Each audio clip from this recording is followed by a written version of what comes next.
Ladies and gentlemen, welcome to the Bullpen.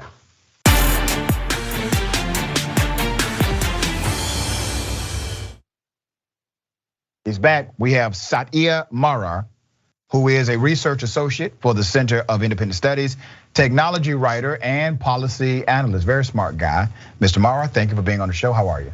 Hey, good to be here. All right, so we're gonna chop it up about sanctions in Russia, if they are effective or not. I don't want to presume what you know or believe about these sanctions.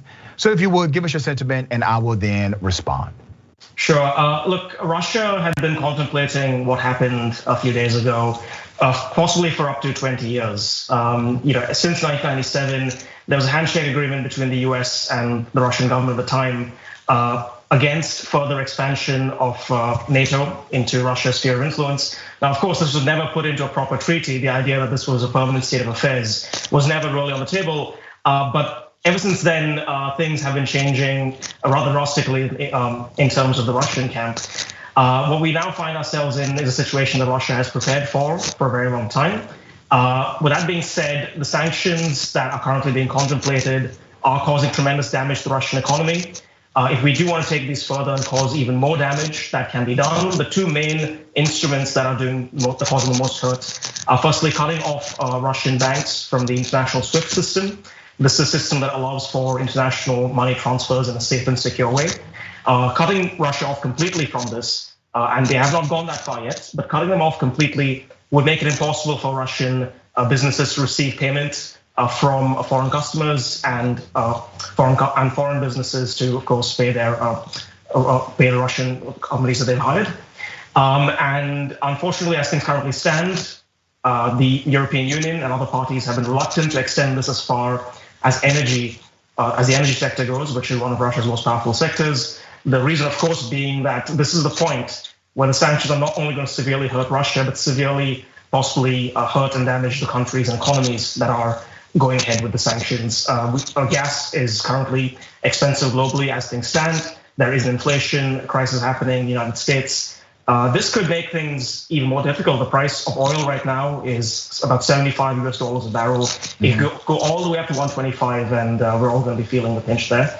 The second instrument is to sanction Russia's central bank. About 45% of Russia's foreign exchange reserves are denominated in dollars or euros. Making it hard for Russia to access these reserves would of course cause tremendous damage, but it could also lead to Russia forming a close relationship with China to try and offset some of this damage that's going on.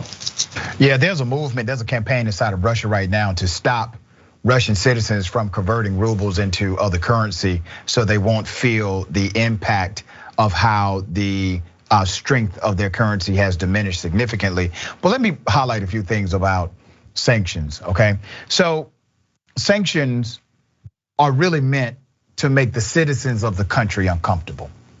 That's what they're really meant to do. So in order for sanctions to work, you must make an assumption that I'm not sure if it applies to Putin. The assumption is that Putin gives a damn about the citizens of Russia, that he cares enough, so much so that if they struggle, if they are uncomfortable, if they are in dire straits, right?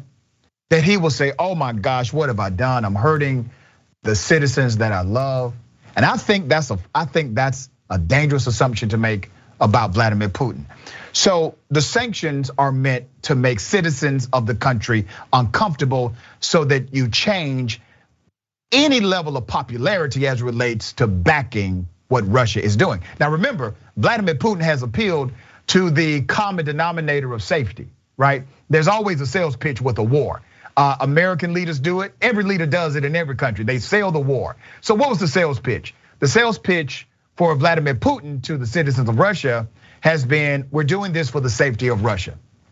Because if Ukraine joins NATO, now you have this Western alliance that creates a barrier and we are vulnerable to attack because of this alliance, all right? So he's selling it based on, we're doing this to save ourselves. And when you sell a war like that, we did it in America, weapons of mass destruction. Remember, that's how they sold us on the war. There were no weapons of mass destruction in Iraq, but they needed to sell the war.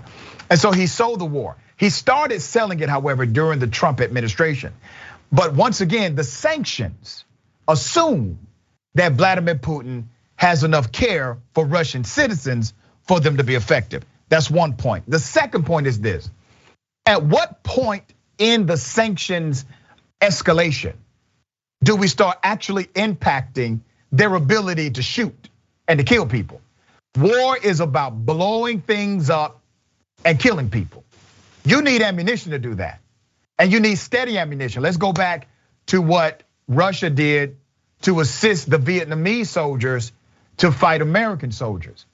While they were not directly involved in the conflict, what they did is they provided weapons to the Vietnamese in order to destroy and disrupt United States operations and United States military prowess. So there's a real cause and effect relationship to the availability of ammunition and your ability to continue to engage in warfare. My question is, at what point do the sanctions reach that level to actually have an impact on the military capabilities of Russian soldiers? I would honestly think that we are a very, very long way before getting to that point. Like I said, this has been contemplated for a very long time. Chances are that they have most of the ammunition reserve, weapon reserves they need to keep this going for at least a few months, by which time I actually believe it will probably be resolved. Putin has made a list of demands for his withdrawal, including that a guarantee that Ukraine will not join NATO. And secondly, a recognition of the breakaway republics that are Russian proxy states that he wants recognized. But what I do think that these sanctions will do, I know you mentioned that Putin doesn't have a care about his own people. Even dictators must care about their own people. Sure, the democratic mechanism for voting them out of office isn't there, but political pressure can be tremendous. There's already demonstrations. They've arrested thousands of people in Russia. They're trying to suppress the news, but the fact is thousands of ordinary Russians don't want this war. They've come out against it. They're being repressed very heavily right now. Right. How long can this be kept up? Right, I agree with you. We actually highlighted Russian protesters right here on the show, and it's very clear that even if they lift a sign up, I mean, they're attacked with a SWAT team immediately. They're breaking no actual laws. They're not being violent. They're just trying to express their disagreement with the occupation in Ukraine, and they're getting years in prison for these actions. They're not getting a bond, and you go to jail for a few hours like in America, you get a bond, you go home, you go in front of a judge, and it's time served. That's not happening in Russia. So when Russian citizens, and that's why it's important to highlight their voice, when Russian citizens show their public disagreement to the war, they are literally risking their entire lives to do so. So we do highlight them here. John Bolton, who was the former national security guy for Donald Trump, right? He came out recently and said, listen, first of all, Trump didn't know a damn thing about Russia. He didn't even know exactly where Ukraine was located. He knew nothing about that region. And it's interesting when you listen to the narrative of Republicans, because many Republicans are saying, including Donald Trump, if he were president, this would not be happening, right? I don't think a lot of Republicans really believe that. I'm talking about the guys in the leadership class, because he was very soft on Vladimir Putin. Bolton came out, and I think he's more of an authority here because he worked for Trump and he was involved in those discussions about Vladimir Putin. And so Bolton has just come out and said, hey, listen, this invasion in Ukraine has nothing to do with Biden. And the reason it did not happen under Trump is because Putin's military was likely not ready. What is your response to that sentiment from Bolton? Look, I'm not a military expert, but I would certainly take everything that man says with a massive grain of salt. I mean, he came out, he's got his own skin in the game. He's got his own, he's not the one, his opinion is not universally held.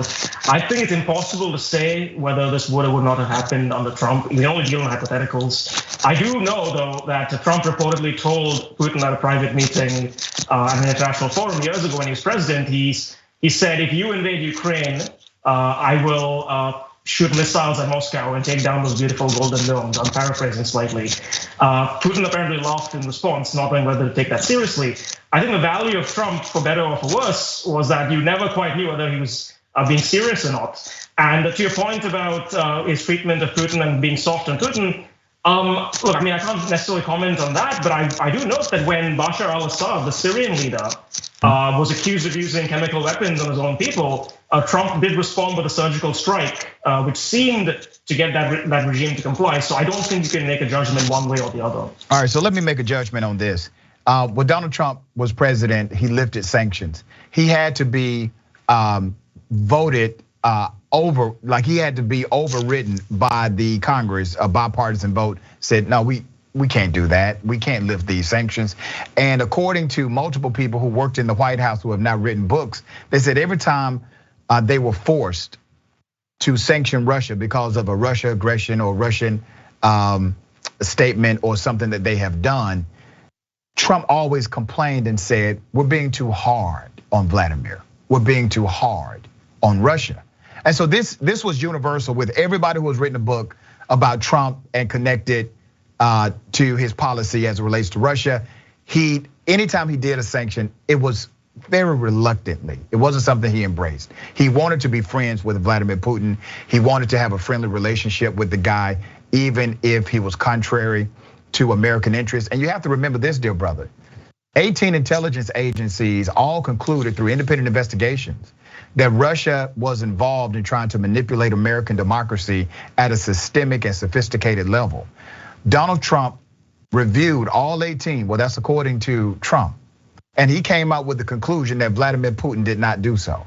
So you mean to tell me you think he would have been tougher on the Russian dictator than Joe Biden is being at the moment?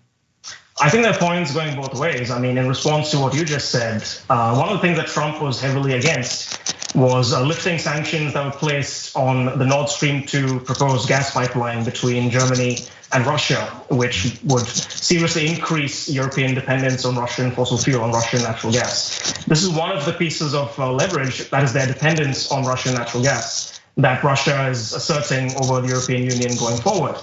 The Biden administration actually lifted those sanctions, and it's in a sense that actually threw Ukraine on the bus because it was losing. The Western alliance was really giving a trump card to the Russian government in a sense. So I think bad decisions have been made by both regimes. I'm not out here to throw around partisan pot shots. Sure.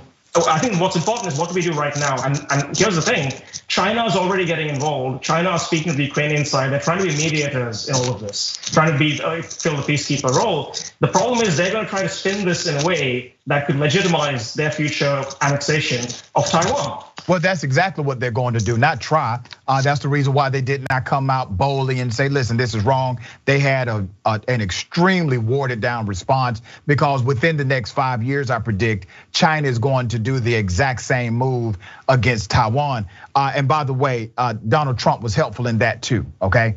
So let me say this very clearly. At some point, Biden is going to have to make a decision. So are everyday American citizens, all right? We're gonna have to make a decision together.